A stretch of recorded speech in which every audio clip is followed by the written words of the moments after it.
warahmatullahi wabarakatuh. Saya di sini akan mengawali pembahasan dari kelompok ketiga yang mengenai Garuda Pancasila.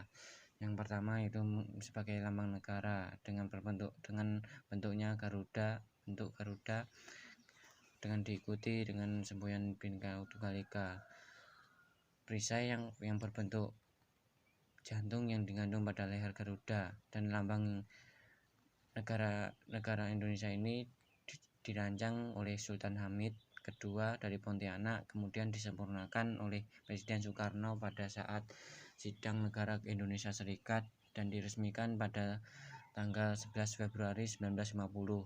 Kemudian lambang ini sudah ada peraturannya dalam Pemerintah nomor 43/1958. Garuda merupakan kendaraan Dewa Wisnu yang tergambar dalam banyak candi yang ada di Indonesia. Contohnya saja Candi Prambanan, Candi Penataran, Candi Sojiwan, Candi Mendut, dan masih banyak lagi. Burung Garuda muncul di berbagai kisah, terutama di Jawa dan Bali. Dalam banyak kisah, Garuda melambangkan suatu hal yang bersifat kebajikan, pengetahuan, kekuatan, dan disiplin. Sebagai kendaraan Wisnu, Garuda juga memiliki sifat kewisnuan sebagai pemelihara dan penjaga tatanan alam semesta. Posisi mulia Garuda dalam tradisi Indonesia sejak zaman kuno telah menjadikan Garuda sebagai simbol nasional Indonesia, sebagai perwujudan ideologi Pancasila. Garuda juga dipilih sebagai nama suatu maskapai yang ada di Indonesia, yaitu Garuda Indonesia.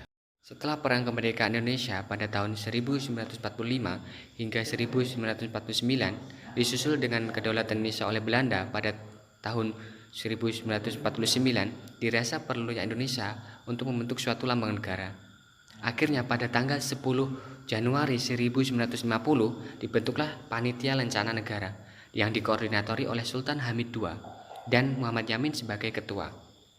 Sementara itu, Ki Hajar Dewantara, Pelao Pesi, Muhammad Nasir, dan Purja Jaraka sebagai anggota.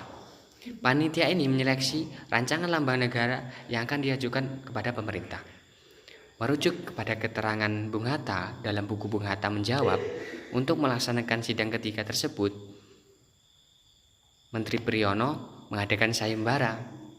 Dari hasil sayembara tersebut, terpilih dua karya rancangan lambang negara. Yang pertama, karya Sultan Hamid II dan karya Muhammad Yamin.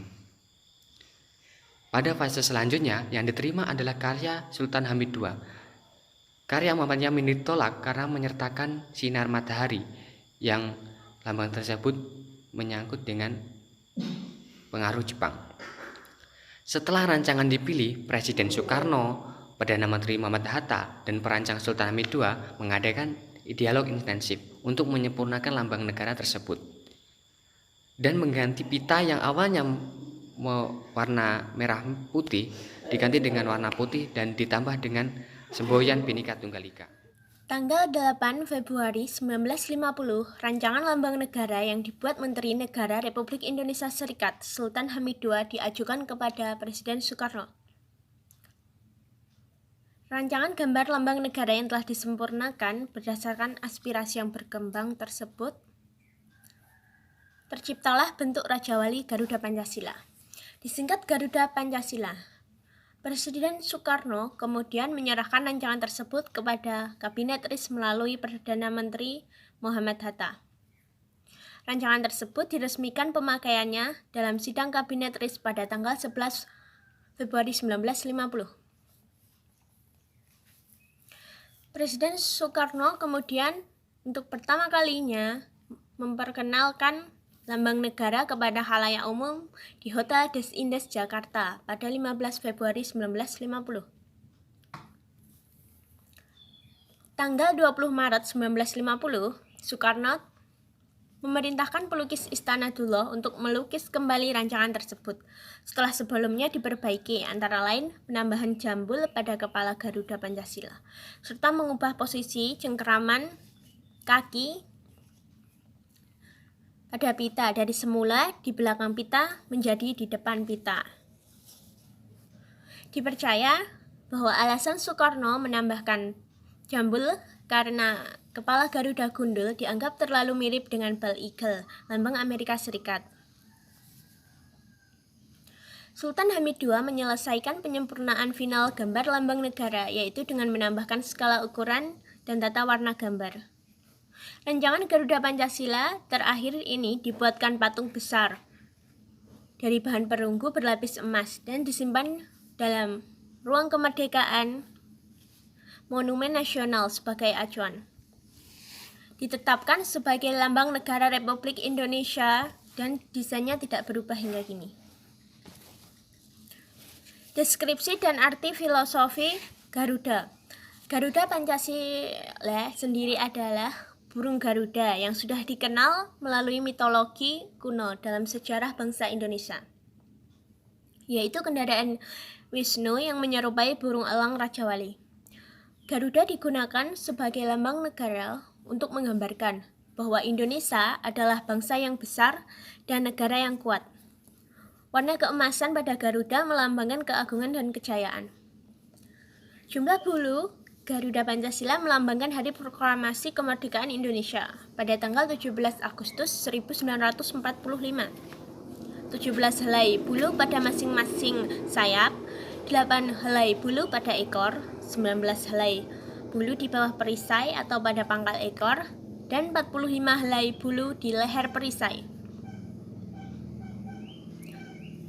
Perisai adalah tameng sebagai bagian senjata yang melambangkan perjuangan, pertahanan, dan perlindungan diri untuk mencapai tujuan.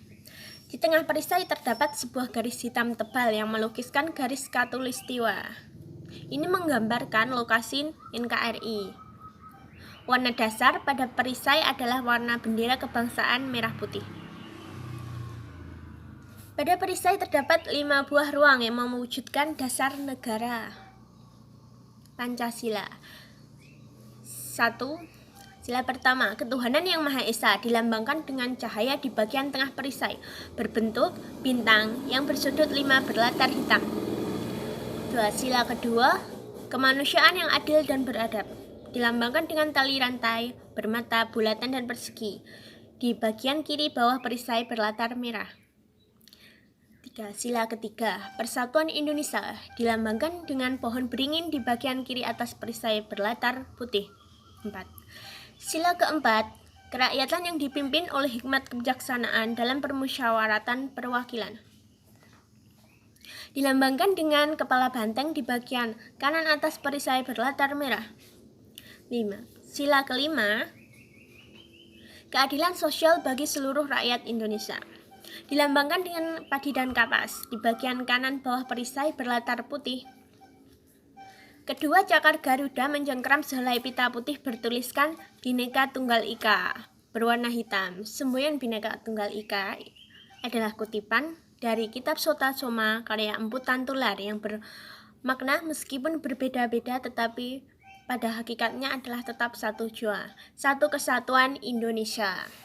Warahmatullahi wabarakatuh. Saya Putri akan menjelaskan tentang beberapa aturan dalam Pancasila. Penggunaan lambang negara ini diatur dalam Undang-Undang Dasar 1945, Pasal 36A dan Undang-Undang Nomor 24 Tahun 2009 tentang bendera, bahasa, lambang negara, serta lagu kebangsaan. Lambang negara menggunakan warna pokok. Pertama, warna merah di bagian kiri atas dan kiri bawah parsial. Kedua, warna putih di bagian kiri atas dan kanan bawah parsial. 3. Warna kuning emas untuk seluruh burung Garuda.